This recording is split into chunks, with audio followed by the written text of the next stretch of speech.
Bonjour les amis et bienvenue dans cette nouvelle vidéo, je suis heureux de te retrouver sur la chaîne aujourd'hui. Nous allons encore faire un test de produit et aujourd'hui on va tester ceci. C'est un stabilisateur pour smartphone et il coûte seulement 45 €, donc moins que 50 € sur le site AliExpress et c'est pour ça que je le teste. Je le teste parce que c'est pas cher et on va voir si c'est de la qualité. Donc il est livré comme ceci avec un pied, vous voyez un pied qu'on peut extraire qui est vissé. Donc dedans vous avez une batterie bien évidemment. Regardez comment ça se présente. Voilà, on y va pour le test un petit peu plus poussé. On va voir si ça fonctionne bien. On va voir ce qu'on peut faire avec. Donc il y a une application qui est dédiée. On va la télécharger et on va faire tout le test ensemble. Et ça sera tout de suite. Alors au niveau de la présentation, donc voilà comment il se présente. Donc tu as un bras qui oscille comme ça et tu as un autre ici qui tourne comme ceci. Ça, de là, rien de transcendant. Là, tu as un pied que tu peux replier de façon très pratique, tu vois, hop, et tu peux le déplier pour pouvoir le mettre sur un bureau, enfin où tu veux. Ensuite ici, tu as un bouton qui va te permettre de faire zoom, donc de zoomer ta vidéo. Là, tu as un petit track qui va te permettre d'orienter ton téléphone comme tu le souhaites, au bas, gauche, droite. Ici, c'est un bouton qui va te permettre d'allumer la petite lampe que tu trouveras je ne sais plus où elle est, tac, tac, tac, tac, ici. Là, tu as une lampe juste là. De toute façon, tu en verras un petit peu plus dans la vidéo hein, juste après. Là, c'est le bouton marche-arrêt ou le bouton pour jongler de mode en mode. Donc, tu vois qu'ici, tu as 4 modes. Et enfin, le bouton prise de vue, donc c'est-à-dire tu appuies dessus une fois, ça filme, tu appuies une autre fois, ça s'arrête, ou prise de photo.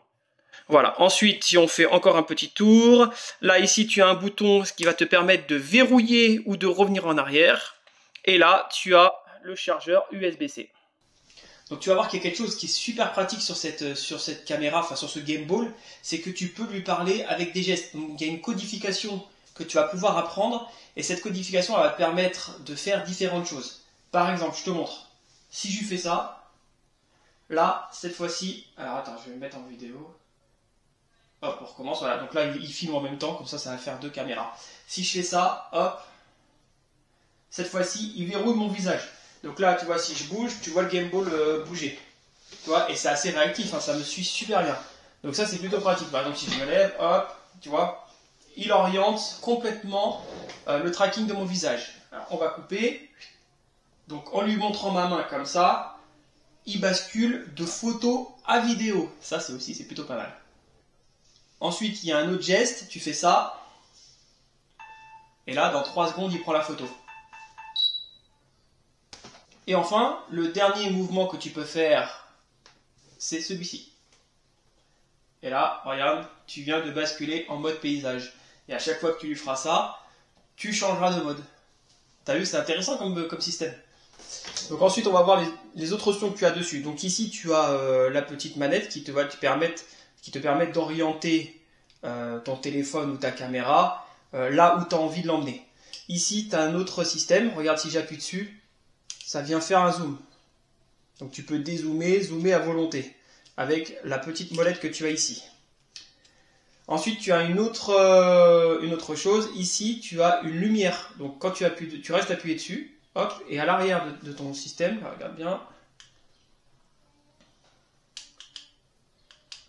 Voilà, tu vois, donc tu as différentes intensités. Tu peux la mettre plus ou moins forte, tu peux la mettre de couleur jaune ou de couleur blanche. À chaque pression, tu as un changement. Tu l'éteins, tu restes appuyé. Ensuite, qu'est-ce qu'on peut voir? Ici, tu as différents modes. Là, sur ce bouton qui est ici. Donc, tu vois, là, tu as les modes qui s'affichent. Si tu appuies 2 fois dessus, regarde, tu as le téléphone qui vient changer d'orientation. Donc, le mode 1, c'est un mode suivi de mouvement droite et gauche. Tu vois, hop, hop, on reste bien. Mode 2, c'est un suivi du mouvement droite-gauche au bas. Donc tu vois, là je peux faire comme ça. Et là, il épouse parfaitement l'objet que tu vas filmer. Le mode 3, ici, hop, c'est un mode où tu verrouilles la face. Tu vois, là il filme toujours la même chose, peu importe comment je bouge. Tu verrouilles vraiment la face. Et le mode 3, il est totalement verrouillé. Donc tu vois, si je bouge, il emmène le téléphone avec lui tout le temps. Il ne reste pas dans l'axe. il amène son téléphone et il le fait tourner de façon à ne pas avoir d'à-coups. Donc voilà pour les différents modes que tu as. Donc maintenant on va passer au test extérieur afin de voir si la stabilisation de l'image fonctionne bien et on va voir la différence aussi lorsque je le fais avec le téléphone sans ce stabilisateur. Allez, c'est parti. Donc là on fait un petit test en marchant. Je vais basculer en mode paysage en appuyant 2 fois sur le mode. Voilà, donc on bascule en mode paysage. Donc là je marche, les à-coups sont assez violents. J'espère que ça ne va pas se ressentir à la caméra et on va voir ça tout à l'heure. On va faire aussi un test en courant où je vais filmer quelqu'un qui court et on va voir ce que ça donne. Donc là on filme en mouvement, donc on est en train de courir et l'image est relativement stable. Vous voyez que l'image est propre, pas d'effet de flou et c'est plutôt correct par rapport aux impacts qu'on a sur le bitume. Donc là, je filme sans le gimbal, j'utilise simplement mon téléphone. Je me rends compte que la stabilisation de mon téléphone est plutôt pas mal, mais l'image est quand même moins jolie qu'avec le gimbal.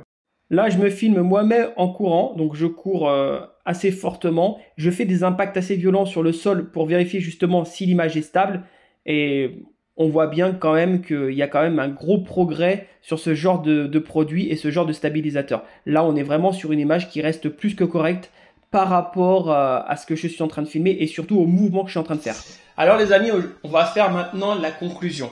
Donc, je ne sais pas si tu as vu au cours de la vidéo, si ça t'a plu, si tu trouves ça intéressant comme type de produit. En tout cas, moi, j'adore. J'adore pourquoi? Parce que ça va permettre de faire des vidéos qui sont un petit peu plus stable, voilà, que si on l'utilisait à la main. Et encore aujourd'hui, les téléphones modernes ont un stabilisateur qui fonctionne relativement bien. Et je m'en suis rendu compte d'ailleurs avec le mien quand j'ai filmé en courant. Je me suis rendu compte quand même que l'image était plutôt stable. J'ai réessayé la même chose avec un vieux téléphone que j'avais, et c'était une catastrophe. La stabilisation elle était 0. Par contre, quand je le mettais dans le gimbal, on avait une vraie stabilisation. Donc ça, c'est relativement intéressant. Moi, je m'en sers pas pour avoir une image vraiment stable. Je m'en sers surtout parce que déjà, voilà, vous voyez, là, il est posé et je peux me filmer. Et surtout, moi, ce qui m'intéresse sur ce système-là, c'est le fait qu'ils me suivent. En fait, c'est comme si quelqu'un filmait la scène pour moi. Et ça, je trouve ça hyper intéressant quand je fais des vidéos où j'ai besoin de me déplacer un petit peu dans la pièce. Et ben là, j'ai toujours quelque chose qui me cadre et ça fonctionne hyper bien. Je suis très très bien cadré et ça, j'apprécie énormément. Après, ce que j'apprécie également, c'est le fait de pas toujours tenir le téléphone comme ça, qui peut être gênant dans certaines situations. Là, j'ai juste à le tenir avec sa poignée et c'est beaucoup plus facile et beaucoup plus naturel de capter des scènes de cette façon-là. Voilà. En tout cas, ça me permet également de ne pas toucher toujours l'écran quand j'ai besoin de faire quelque chose, puisque grâce aux différents joysticks et aux différentes commandes que j'ai sur son pied, ça me permet vraiment de pouvoir piloter le téléphone et piloter les scènes que j'ai envie de filmer. Voilà, donc moi pour le bilan de tout ça, franchement j'apprécie beaucoup le produit, moins de 50 €.